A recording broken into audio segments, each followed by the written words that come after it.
Capítulo 7. La concentración correcta. Sama Samadhi, por el venerable Bhikkhu Bodhi. El octavo factor del camino es la concentración correcta, en Pali, Sama Samadhi. La concentración representa una intensificación de un factor mental presente en cada estado de conciencia.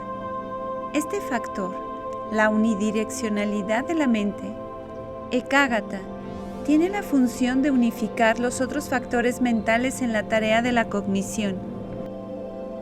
Es el factor responsable del aspecto individualizador de la conciencia, asegurando que cada chitta o acto mental permanezca centrado en su objeto.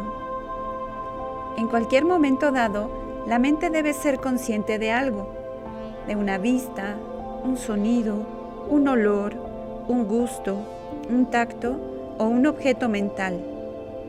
El factor de unidireccionalidad unifica la mente y sus otros concomitantes en la tarea de conocer el objeto, mientras simultáneamente ejerce la función de centrar todos los constituyentes del acto cognitivo en el objeto. La unidireccionalidad de la mente explica el hecho de que, en cualquier acto de conciencia, hay un punto central de enfoque hacia el cual apunta todo el dato objetivo desde sus periferias externas hasta su núcleo interno. Sin embargo, Samadhi es solo un tipo particular de unidireccionalidad. No es equivalente a la unidireccionalidad en su totalidad.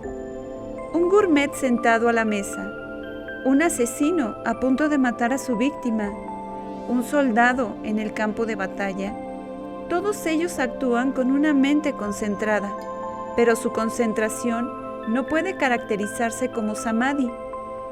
Samadhi es exclusivamente unidireccionalidad saludable, la concentración en un estado mental saludable.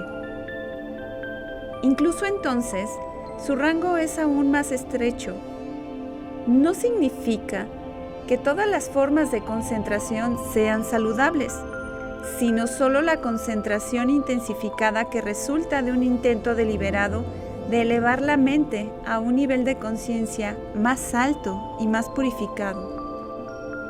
Los comentarios definen Samadhi como el centramiento de la mente y los factores mentales correcta y uniformemente en un objeto.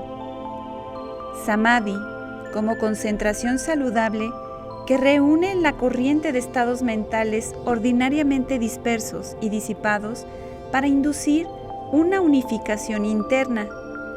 Las dos características sobresalientes de una mente concentrada son la atención ininterrumpida a un objeto y la consecuente tranquilidad de las funciones mentales, cualidades que la distinguen de la mente no concentrada. Una mente no entrenada en la concentración se mueve de una manera dispersa que el Buda compara con el aleteo de un pez sacado del agua y arrojado a tierra firme. No puede permanecer fijo, sino que corre de idea en idea, de pensamiento en pensamiento, sin ningún control interno. Una mente tan distraída es también una mente engañada. Abrumado por preocupaciones e inquietudes, presa constante de las corrupciones, ve las cosas solo en fragmentos, distorsionados por las olas de pensamientos aleatorios. Pero la mente, que ha sido entrenada en la concentración, por el contrario, puede permanecer enfocada en su objeto, sin distracciones. Esta libertad que promueve la ausencia de distracciones además induce una suavidad y serenidad que hacen de la mente un instrumento eficaz para la penetración. Como un lago al que la brisa no agita, la mente concentrada es un fiel reflector que refleja todo lo que se le pone delante, exactamente tal como es. La concentración o samadhi se puede desarrollar a través de cualquiera de estos dos métodos, ya sea como el objetivo de un sistema de práctica dirigido expresamente hacia el logro de una concentración profunda al nivel de una absorción, o como el acompañamiento incidental del camino destinado a generar conocimiento o sabiduría. El primer método se llama el desarrollo de la serenidad, Samatha Bhavana. El segundo, el desarrollo de la percepción, Vipassana Bhavana. Ambos caminos comparten ciertos requisitos preliminares. Para ambos, la disciplina moral debe ser purificada. Los diversos impedimentos deben ser eliminados. El meditador debe buscar la instrucción adecuada, preferiblemente de un maestro personal, y también puede acudir a una morada propicia para la práctica. Una vez que se han concluido estos preliminares, el meditador, en el camino de la serenidad, tiene que obtener un objeto de meditación, algo que sirva como punto focal para desarrollar la concentración. Si el meditador tiene un maestro calificado, este maestro probablemente le asignará un objeto que considere apropiado para su personalidad y temperamento. Si no tiene un maestro, tendrá que seleccionar un objeto de meditación por sí mismo, quizás después de experimentar un poco. Los manuales de meditación recogen los temas de la serenidad en un conjunto en 40 tipos llamados lugares de trabajo, Kammatthana, ya que son los lugares donde el meditador realiza el trabajo de la práctica. Estos 40 pueden enumerarse de la siguiente manera: 10 kasinas, 10 objetos poco atractivos, Dasa Asubha, 10 recolecciones o recuerdos, Dasa Anusatiyo, 4 estados sublimes, Chattaro Brahma Vihara, 4 estados inmateriales, Chattaro Arupa, una percepción, Eka Saña, y un análisis, Eka Bhavatthana. Las kasinas son dispositivos que representan ciertas cualidades primordiales. 4 representan los elementos primarios: la tierra, el agua, el fuego y el aire. 4 representan colores: las kasinas azul, amarilla, roja y blanca. Los otros 2 son la luz y el espacio. Cada kasina es un objeto concreto representativo de la cualidad universal que significa. Así, una kasina de tierra sería un disco circular lleno de arcilla. Para desarrollar la concentración en la tierra, el meditador coloca el disco frente a él. Fijando su mirada alrededor de este dispositivo, él contempla la tierra como la tierra. Se utiliza un método similar para las otras kasinas, con los cambios apropiados para adaptarse a cada caso. Los 10 objetos poco atractivos son cadáveres en diferentes etapas de descomposición. Este tema parece similar a la contemplación de la descomposición corporal en la atención plena del cuerpo, y de hecho, en la antigüedad se recomendaba el crematorio como el lugar más apropiado para ambos. Pero las 2 meditaciones difieren en el énfasis. En el ejercicio de atención plena, el énfasis recae en la aplicación del pensamiento reflexivo, mientras que la contemplación del cadáver en descomposición sirve como estímulo para la consideración de la propia muerte y desintegración del cuerpo. En este ejercicio se desaconseja el uso del pensamiento reflexivo. En cambio, el énfasis recae en la fijación mental unidireccional en el objeto. Cuanto menos pensamiento reflexivo, mejor. Los 10 recuerdos o contemplaciones forman una colección muy variada. Las 3 primeras son meditaciones devocionales sobre las cualidades de la triple joya, el Buda, el Dhamma y la Sangha. Se usan como base fórmulas estándar que se encuentran en los suttas. Los siguientes 3 recuerdos o contemplaciones también se basan en fórmulas antiguas. Las meditaciones sobre la virtud o moralidad, la generosidad y el potencial de las cualidades divinas en uno mismo. Luego viene la atención plena de la muerte, la contemplación de la naturaleza poco atractiva del cuerpo, la atención plena de la respiración y, por último, el recuerdo de la paz, una meditación discursiva sobre Nirvana. Los 4 estados sublimes, o moradas divinas, son las actitudes sociales dirigidas hacia el exterior: bondad amorosa, compasión, alegría empática y ecuanimidad. Se desarrollan a modo de radiaciones universales que gradualmente se extienden en rangos o en grupos hasta que abarcan a todos los seres vivos. Los 4 estados inmateriales son las bases objetivas para ciertos niveles profundos de absorción: la base del espacio infinito, la base de la conciencia infinita, la base de la nada y la base de ni percepción ni no percepción. Estos se vuelven accesibles como objetos solo para aquellos que ya son expertos en concentración. La percepción única es la percepción de lo repulsivo de la comida, un tema discursivo destinado a reducir el apego a los placeres del paladar. El análisis único es la contemplación del cuerpo en términos de los 4 elementos primarios que ya fueron discutidos en el capítulo de la correcta atención. Cuando se presenta tal variedad de temas de meditación, el aspirante a meditar sin maestro puede quedar perplejo en cuanto a cuál de todos estos temas elegir. Los manuales dividen los 40 temas según su idoneidad para diferentes tipos de personalidad. Por ejemplo, los objetos poco atractivos y la contemplación de las partes del cuerpo se juzgan como lo más adecuado para un tipo de personalidad muy apegada a los placeres sensuales, en el que predomina la lujuria. Otro ejemplo es la meditación sobre la bondad amorosa, como el mejor tipo de meditación u objeto para una personalidad que siente aversión o que odia. La meditación sobre las cualidades de la triple joya como la más adecuada y efectiva para un tipo de personalidad que le gusta lo devocional. Pero para fines prácticos, generalmente se puede aconsejar al principiante en meditación que comience con un tema simple que le ayude a reducir el pensamiento discursivo. La distracción mental provocada por la inquietud y los pensamientos dispersos es un verdadero problema, pero es muy común y al que se enfrentan personas de todo tipo de carácter. Por lo tanto, un meditador de cualquier temperamento puede beneficiarse de un tema que promueva la desaceleración y el aquietamiento del proceso del pensamiento.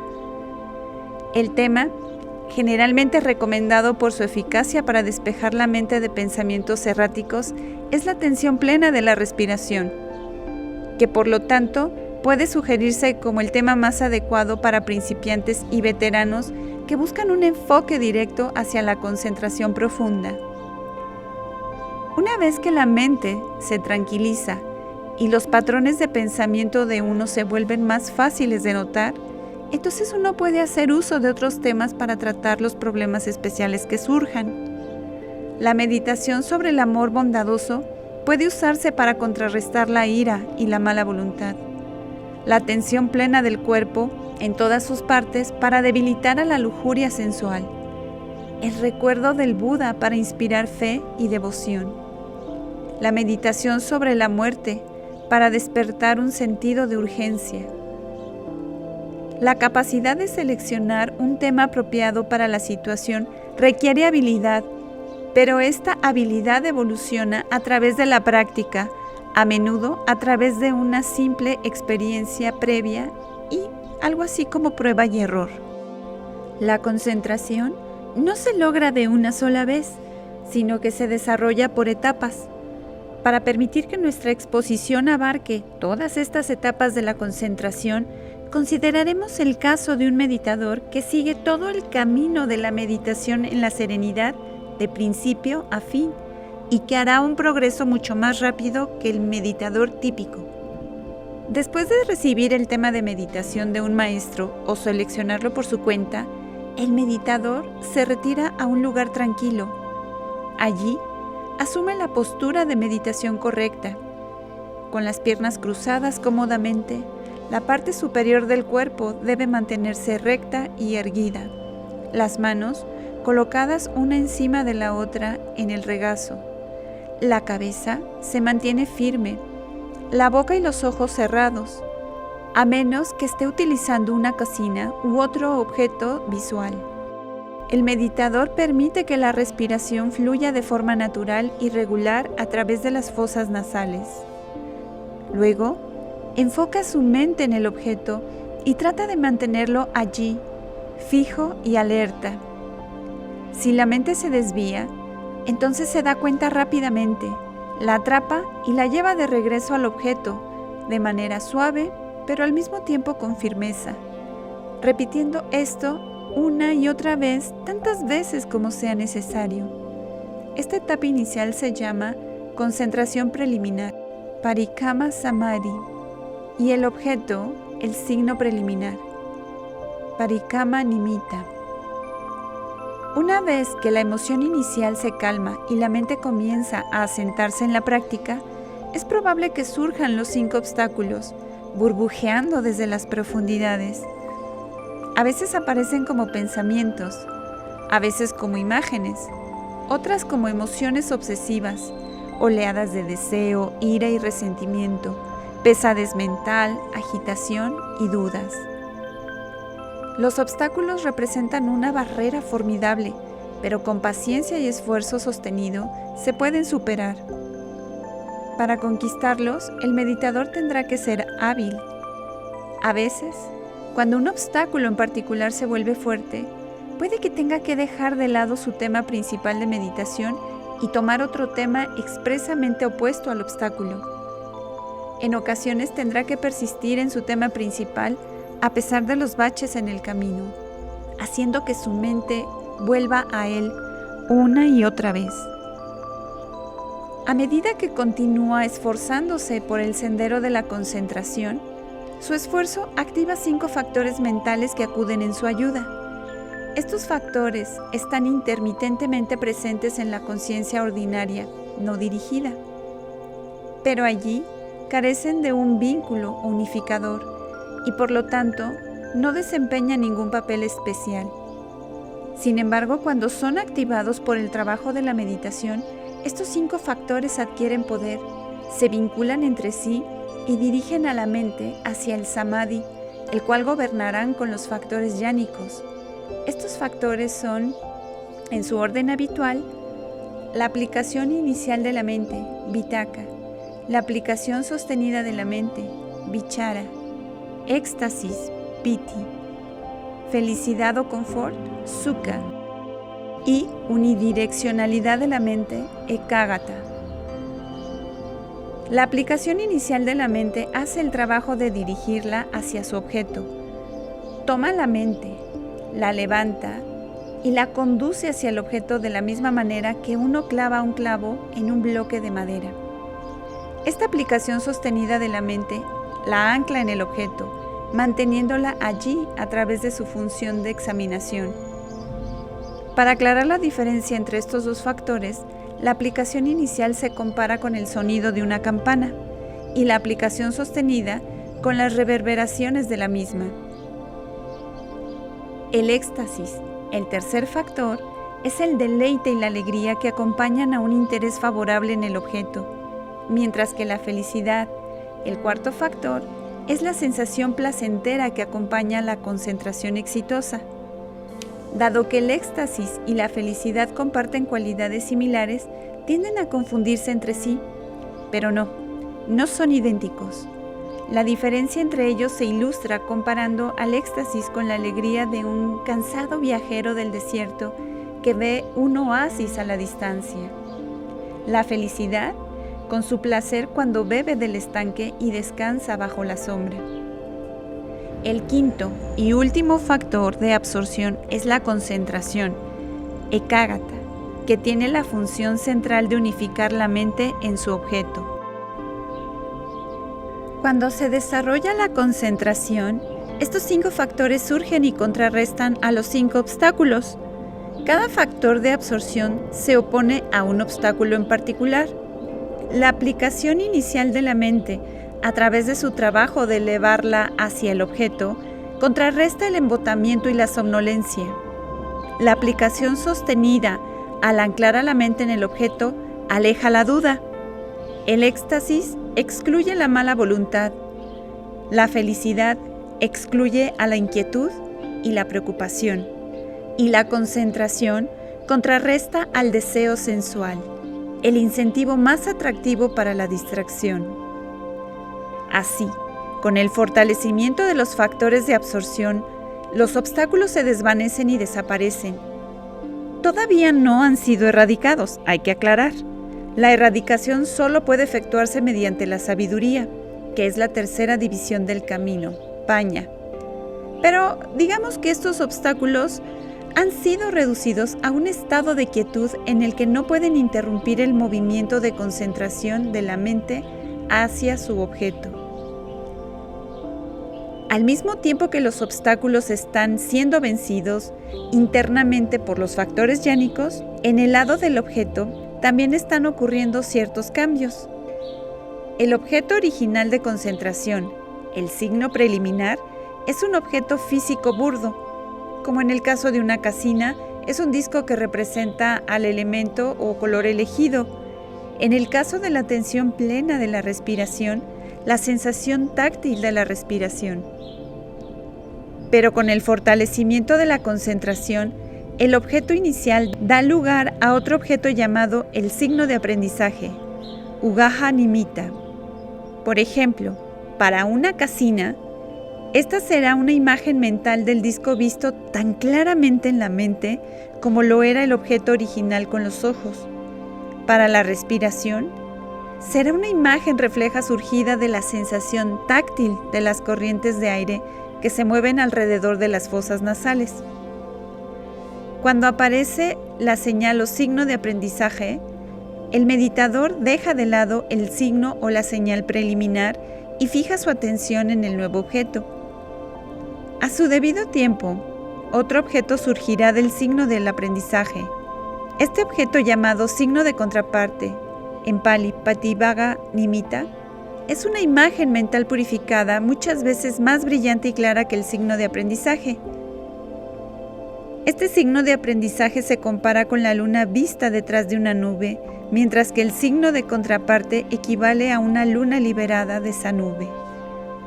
Simultáneamente con la aparición del signo de la contraparte, los 5 factores de absorción suprimen a los 5 obstáculos y la mente entra en la etapa de concentración llamada Upachara Samadhi, concentración de acceso.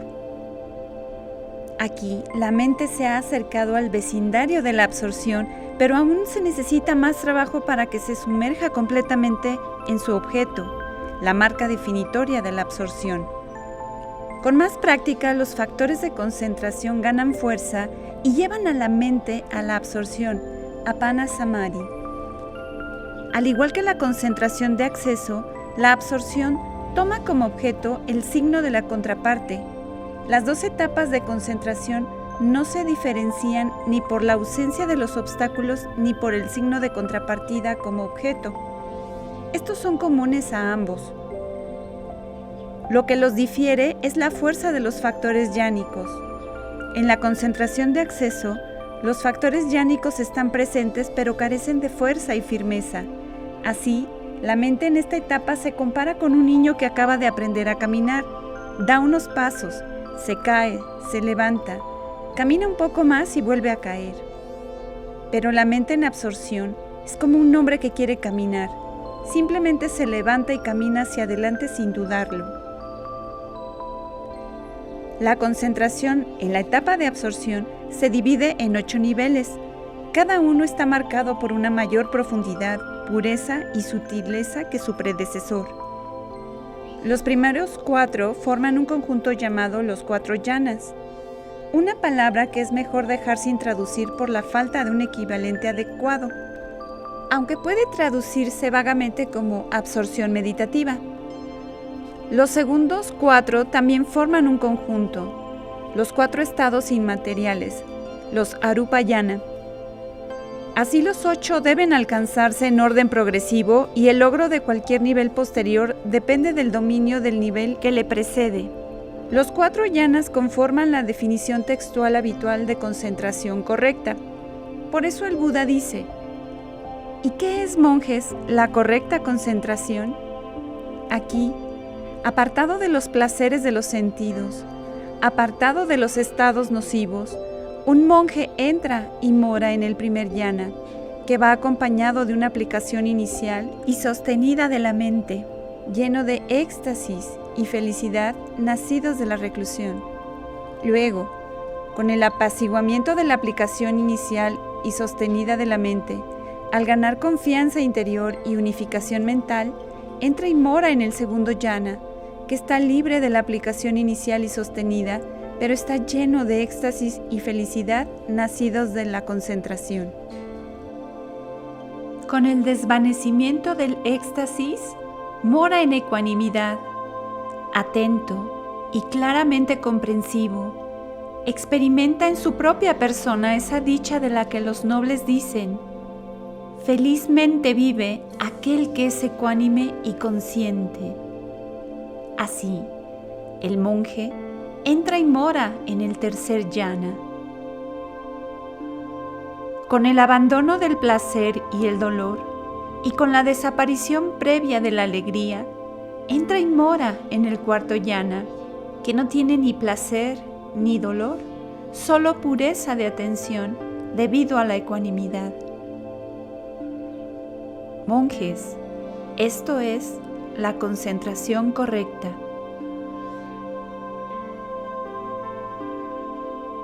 Así pues, vemos que los yanas se distinguen debido a los factores que los componen. Por ejemplo, el primer yana está constituido por el conjunto original de 5 factores de absorción, que son la aplicación inicial, la aplicación sostenida, éxtasis, felicidad y concentración. Después de alcanzar el primer yana, se aconseja al meditador que lo domine. Por un lado, no debe caer en la complacencia de sus logros y descuidar la práctica sostenida. Y por el otro, no debe volverse demasiado confiado y apresurarse para alcanzar el próximo yana. Para dominar el yana, debe entrar en él repetidamente y perfeccionar su habilidad hasta que pueda alcanzarlo, permanecer y emerger del mismo y revisarlo sin ningún tema o ninguna dificultad. Si después de dominar el primer yana el meditador considera que su logro aún tiene ciertos defectos, esto puede ser debido a que la mente todavía se encuentra cerca de la conciencia de los sentidos y no está muy alejada de los obstáculos. Además, 2 de sus factores, la aplicación inicial y la aplicación sostenida, pueden ser aún bastante toscos, no tan refinados como los otros factores. Entonces, el meditador debe renovar su práctica de concentración intentando superar la aplicación inicial y sostenida. Cuando sus facultades maduran, estos 2 factores desaparecen y entra en automático en el segundo yana. Este yana contiene solo 3 componentes, que son el éxtasis, la felicidad y la concentración. Pero también contiene una multiplicidad de otros constituyentes, el más destacado de los cuales es la confianza mental. En este segundo yana, la mente se vuelve más tranquila y más completa, más unificada, pero aun cuando se domine este yana, incluso parece ser a un estado burdo, ya que sigue incluyendo éxtasis, que es un factor estimulante que tiende a la excitación. Así que el meditador emprende de nuevo el curso de su entrenamiento, esta vez decidido a superar el éxtasis.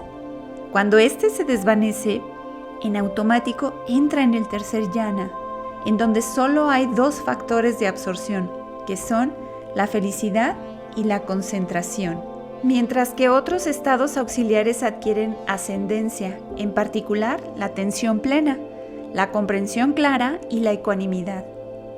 Pero aún así, el meditador ve que este logro es defectuoso porque aún contiene el sentimiento de la felicidad, que es burdo en comparación con el sentimiento neutral, sentimiento que no es ni placentero ni doloroso.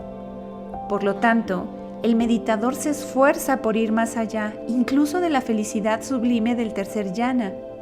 Y cuando tiene éxito, entra en el cuarto yana, que se define por 2 factores, la concentración y el sentimiento neutral.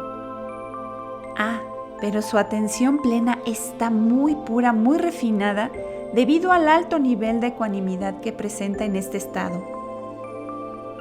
Más allá de los 4 yanas se encuentran los 4 estados inmateriales, niveles de absorción en los que la mente trasciende incluso la percepción más sutil de imágenes visualizadas que aún persisten a veces en los yanas. Los estados inmateriales se obtienen no refinando los factores mentales como lo son los yanas, sino refinando los objetos, reemplazando un objeto relativamente denso por uno más sutil. Los 4 logros llevan el nombre de sus respectivos objetos, que son 1. La base del espacio infinito. 2. La base de la conciencia infinita. 3. La base de la nada. Y por último, la base de la ni percepción ni no percepción. Estos estados representan niveles de concentración tan sutiles y remotos que eluden una explicación verbal clara. El último de los 4 se encuentra en el vértice de la concentración mental. Es el grado absoluto, máximo de la unificación posible para la conciencia. Pero aún así, estas absorciones, alcanzadas por el camino de la meditación de la serenidad, tan exaltadas como lo son, todavía carecen de la sabiduría de la intuición y por lo tanto, aún no son suficientes para obtener la liberación. Los tipos de concentración discutidos hasta ahora surgen al fijar la mente en un solo objeto con exclusión de otros objetos.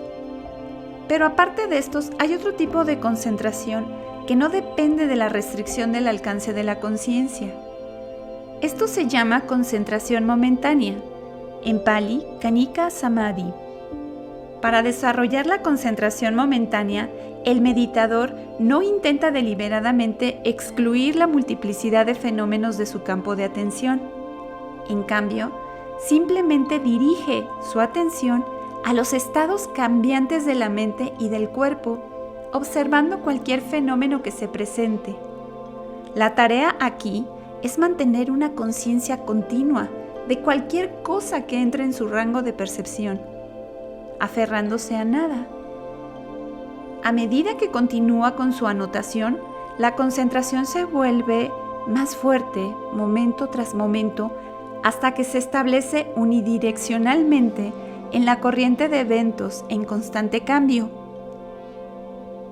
A pesar del cambio en los objetos de atención, la unificación mental permanece estable y con el tiempo adquiere una fuerza capaz de suprimir los obstáculos en un grado igual al de la concentración de acceso, que es una concentración fluida y móvil que se desarrolla mediante la práctica de los 4 fundamentos de la atención plena, llevado por el camino de la intuición.